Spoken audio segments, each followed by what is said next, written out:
تو اسلام آباد کے یہ مناظر ہیں جہاں پر 3 روزہ ICE نمائش کی افتتاحی تقریب ہے جس میں وزیراعظم عمران خان خطاب کرنے جا رہے ہیں۔ Chamber of commerce and industry جناب ناصر مرزا صاحب، میں سب سے پہلے تو آپ کو خراج تحسین پیش کرتا ہوں کہ یہ جو آپ نے ایکسپو کی اور مینلی کنسٹرکشن انڈسٹری کی، تو اس کی بھی آپ کو خراج تحسین پیش کرتا ہوں۔ اور پھر جو میں نے جو سٹالز پہ گیا اور جو ادھر سے مجھے ان پٹ ملی، اور ایک آپ کی بھی ان پٹ ہے کہ یہ کنونشن سینٹر کو اسلام آباد میں ایک ایکسپو سینٹر بنا دیا جائے،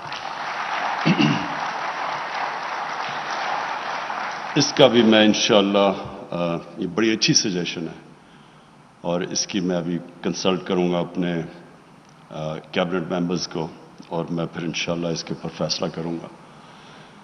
دیکھیں جی، سب سے پہلے میری ویژن کیا پاکستان کی، تاکہ جب میں آپ کو ویژن بتا دوں تو اس کے اندر پھر میں آپ کو بتاؤں گا کیا کیا چیزیں اس ویژن کے اندر فٹ کرتی ہیں اس ویژن کو پہنچنے کے لیے۔ تو سب سے پہلے ویژن پاکستان کی یہ ہے کہ ہم لوگوں کو غربت سے نکالیں۔ ہماری تقریباً 40% آبادی ہے جس میں 25% غربت کی لکیر سے نیچے ہے اور تقریباً 20 یا 25% جو کہ بالکل اس کے قریب ہے۔ تو میرا جو سب سے پہلا ایم ہے کہ ہم کیسے ان کو اوپر اٹھائیں۔ دوسری ویژن ہے پاکستان کی کہ ہم اپنے ملک کی دولت کیسے بڑھائیں، ویلتھ کریٹ کیسے کریں۔ ملک میں ہم کیسے یہ ملک جو کہ ایک وقت پہ 60s میں جب ہم بڑے ہو رہے تھے تو یہ بڑی تیزی سے ملک آگے جا رہا تھا۔ یہ سارے جو آج ایشین ٹائیگرز ہیں یہ پاکستان کی طرف دیکھا کرتے تھے۔ ملیشیا نے آ کے پاکستان سے سمجھا کہ کیسے آگے بڑھنا ہے، ساؤتھ کوریا نے پاکستان کا فرسٹ 5 ایئر پلان آ کے اسٹڈی کیا، تو ہم وہ ایک ماڈل تھے ڈیولپمنٹ کے، اور پھر ہم نے اپنی آنکھوں کے سامنے اس ملک کو نیچے جاتے دیکھا۔ تو جو سیکنڈ چیز یہ ہے کہ پاکستان کو کیسے اس مقام پہ لے کے جائیں جو اس کا پوٹینشل ہے، بہت پوٹینشل ہے اس ملک میں، کیونکہ اگر پوٹینشل نہ ہوتا تو ایک وقت پہ تیزی سے اوپر نہ جا رہا ہوتا، ہمارے ادارے آؤٹ سٹینڈنگ نہ ہوتے، PIA بڑی ایئر لائن نہ ہوتی، ہماری اس وقت بینکرز اگر وہ نہ نیشنلائزیشن ہوتے تو ہمارے بڑے آؤٹ سٹینڈنگ بینکرز تھے جنہوں نے جا کے BCCI دنیا کا ایک ٹاپ بینک بنا دیا، تو بینکرز تھے تو بنا۔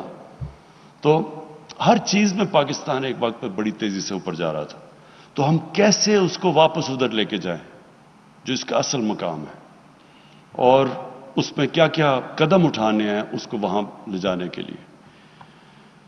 اور پھر اسی کے ساتھ ریلیٹڈ ہے کہ ایک ملک خوددار ملک بنے۔ یہ جو ہمیں قرضے لینے پڑتے ہیں، کبھی IMF کے پاس 20 دفعہ IMF کے پاس جا چکے ہیں کیونکہ ہم اپنی اکانومی مینج نہیں کر سکے، اور پھر ایک چھوٹا سا طبقہ اتنا امیر ہو گیا ہے کہ ان کے لیے باہر، یعنی میں کیونکہ میرا باہر بڑا جانا ہوتا تھا، کرکٹ کی وجہ سے باہر جاتا تھا، پھر میں شوکت خانم کے لیے پیسے اکٹھے کرنے کے لیے باہر پاکستانیوں سے پیسے اکٹھے کرتا، تو وہاں امیر ترین پاکستانی ہوتے تھے، وہ پیسہ ان کے پاس ہوتا تھا، اور وہ یعنی آپ امیجن نہیں کریں گے کہ پاکستان کے یہ حالات ہوں کہ اس کو قرضے لینے پڑے اور امداد لینا پڑے۔ تو لوگ امیر لیکن ملک غریب۔ تو یہ بھی ایک امبیلنس ہے کہ ایک سسٹم جب کرپٹ ہو چکتا ہے تو یہی ہوتا ہے، پھر نیچے غربت ہو جاتی ہے، تھوڑا سا طبقہ امیر ہو جاتا ہے، نہ وہ ٹیکس دیتا ہے، وہ آرام سے عیاشیاں، لندن میں ان کی چھٹیاں، ہالیڈیز، باہر شاپنگ، لیکن عام آدمی جو ہے وہ اپنی بنیادی ضروریات مشکل سے پوری کرتا ہے۔ تو ایک کرپشن کا یہ سسٹم بن جاتا ہے۔ یہ سارے وہ ملک جدھر حکمران اور ان کی رولنگ ایلیٹ کرپٹ ہوتی ہے، ان سارے ملکوں کے اندر یہی حالات ہوتے ہیں۔ وسائل کے باوجود غربت ہوتی ہے اور تھوڑا سا طبقہ بڑا امیر ہوتا ہے اور ان کے باہر بڑے بڑے محلات ہوتے ہیں۔ یہ ساری ڈیولپنگ کنٹریز کی یہی سٹوری ہے۔ تو یہ اس کو کیسے چینج کرنا ہے، تو یہ ایک میرا بڑی ویژن ہے۔ یہ تو جو آخری چیز ہے یہ تو رول آف لا، قانون کی بالادستی بجائے طاقت کی بالادستی، وہ قائم کر کے